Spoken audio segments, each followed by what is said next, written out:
Dear students, welcome to the session on tourism policy formulation, or which is also known as tourism policy making procedures. So in the present module, we will be understanding the process of making tourism policy, means what are the steps or stages involved in formulating tourism policy. As we have understood in the previous classes or previous sessions, an expert committee consisting of various experts from the different area, different disciplines will be preparing or formulating tourism policy. So this expert committee will go through various stages in formulating or preparing tourism policy.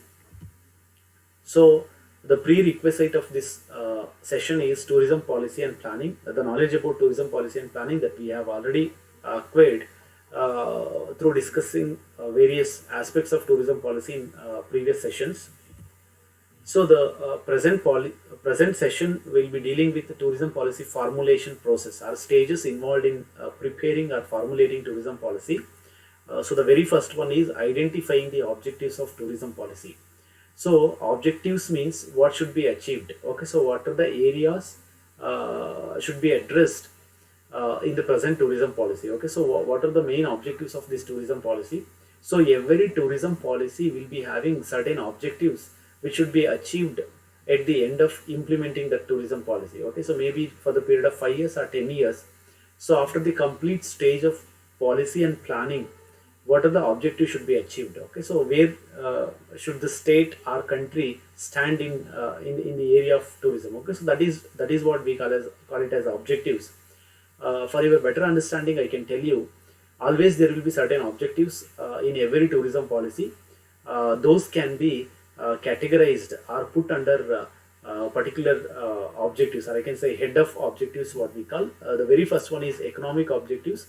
So every tourism policy will try to achieve certain economic objectives. Those are, for example, creation of employment, revenue generation to the general public as well as for the government through various taxes and duties, foreign exchange earning. Okay, so by inviting or attracting number of foreign visitors to the country or to the state, a country or state can earn foreign exchange.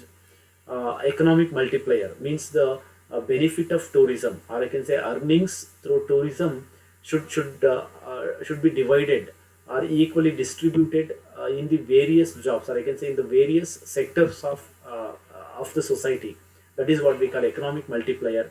So all these are a number of economic objectives will be addressed or will be covered in any tourism policy.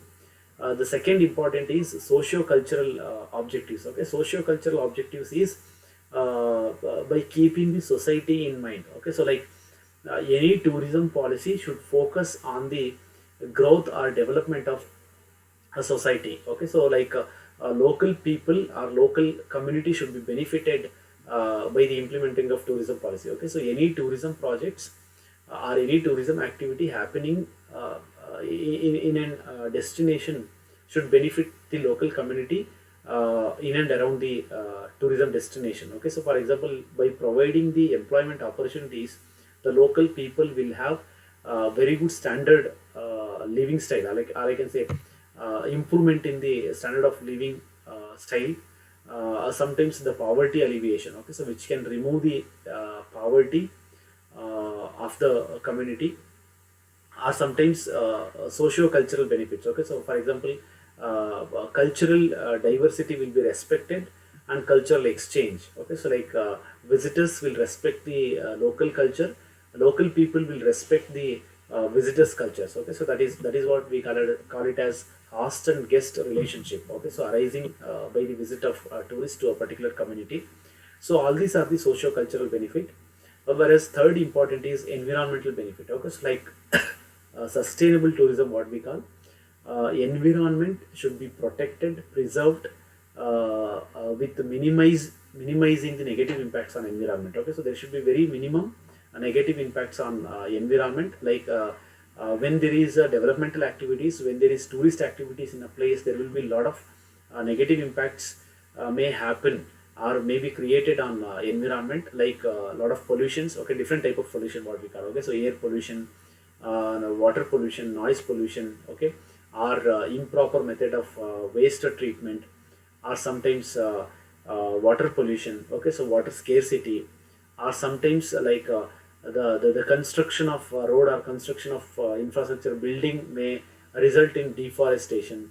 So a lot of environmental related issues may arise by the development of tourism in a particular area. So this policy, any tourism policy should address that. Okay, so like for example, what are the mitigating measures to reduce these negative impacts and enhance the positive impact in a particular geographical region. Okay, so maybe like tourism policy should provide what I can say, chance for conducting EIA, environmental impact assessment. Our tourism policy should assess carrying capacity of a particular physical carrying capacity of a particular destination.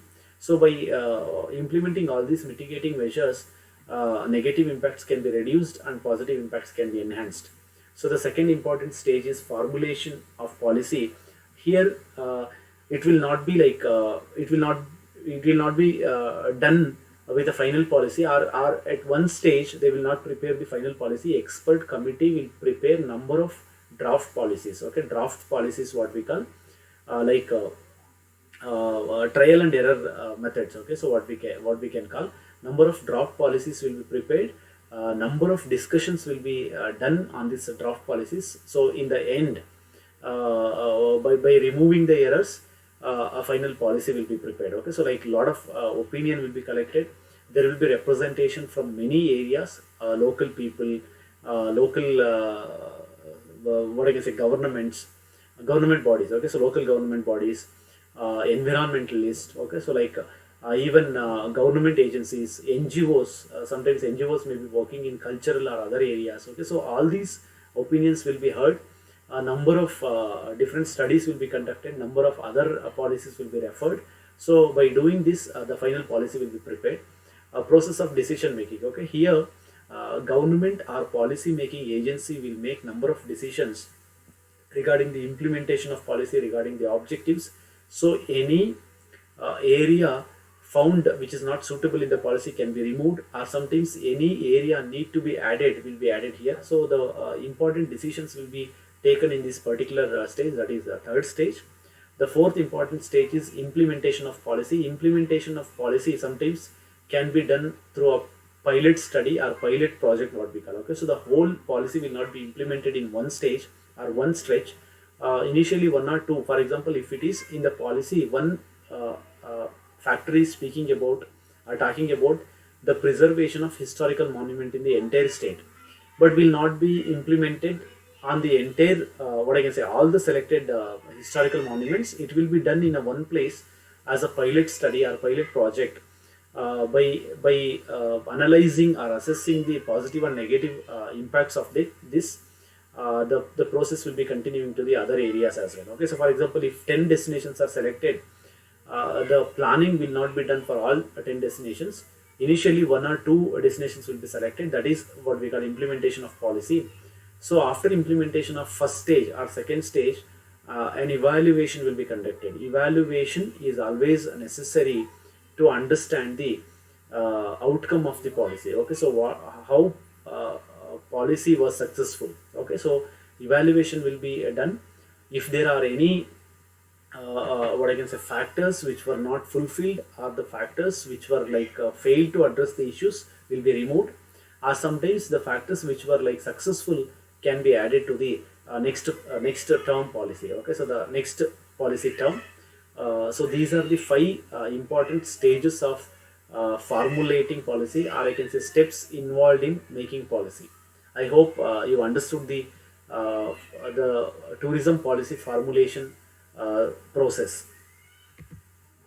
So in this session we understood tourism policy formulation through various stages.